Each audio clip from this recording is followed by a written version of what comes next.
Menak Yakut sindir capres pemecah belah umat, jangan sampai masyarakat salah pilih. Jelang tahun politik 2024, Menteri Agama Menak Yakut Khalil Qaumas mengimbau masyarakat agar tidak memilih pemimpin yang memecah belah umat. Agar nanti ketika memilih para pemimpin, memilih calon pemimpin kita, calon presiden dan wakil presiden kita, dicek betul rekam jejaknya. Harus dicek betul, pernah enggak calon pemimpin kita, calon presiden kita ini memecah belah umat. Kalau punya jejak pernah memecah belah umat, jangan dipilih. Gus Yakut, sapaan akrabnya, tidak menyebut sama sekali siapa sosok yang dimaksud. Dalam keterangannya, dia mengatakan kalau harus dicek betul calon pemimpin yang ingin dipilih. Jika memecah belah umat, jangan dipilih. Menak Yakut juga meminta masyarakat tidak memilih calon pemimpin yang menggunakan agama sebagai alat politik untuk memperoleh kekuasaan. Karena kata Gus Yakut, agama seharusnya dapat melindungi kepentingan seluruh umat masyarakat. Umat Islam diajarkan agar menebarkan Islam sebagai rahmat untuk semesta alam. Maka pemimpin yang ideal, menurut Gus Yakut, harus mampu menjadi rahmat bagi semua golongan. Menak menyampaikan pentingnya penelusuran rekam jejak saat menentukan calon pemimpin bangsa. Hal ini, kata dia, bertujuan agar bangsa Indonesia memperoleh pemimpin yang amanah dan dapat mengemban tanggung jawab kemajuan negeri ini. Perbincangan mengenai kandidat pemimpin Indonesia semakin memanas di tengah penyambutan tahun politik tahun depan.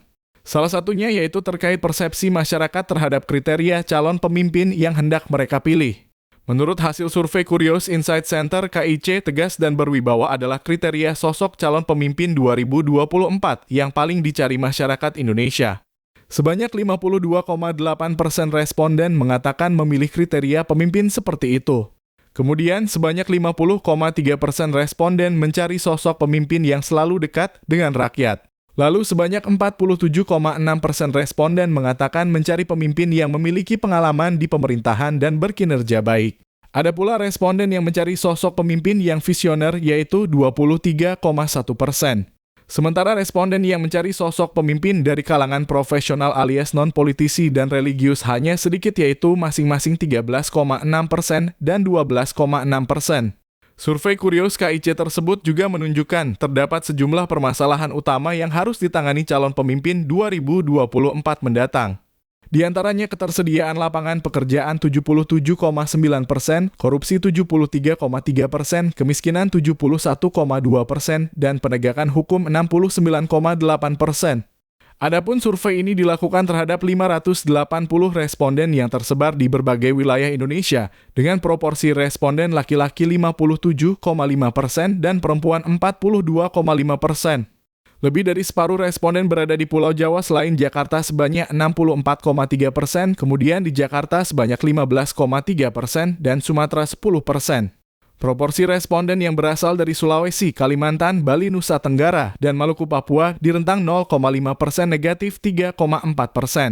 Pada pemilu presiden atau Pilpres 2024 diprediksi akan diikuti oleh 3 pasangan calon presiden dan calon wakil presiden. 3 nama yang diramal bakal maju sebagai calon RI 1 yakni Ganjar Pranowo, Prabowo Subianto, dan Anies Baswedan.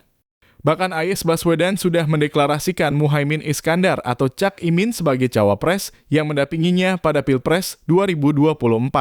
Masyarakat tinggal menunggu cawapres yang akan mendampingi Prabowo Subianto dan Ganjar Pranowo yang hingga saat ini belum juga terlihat.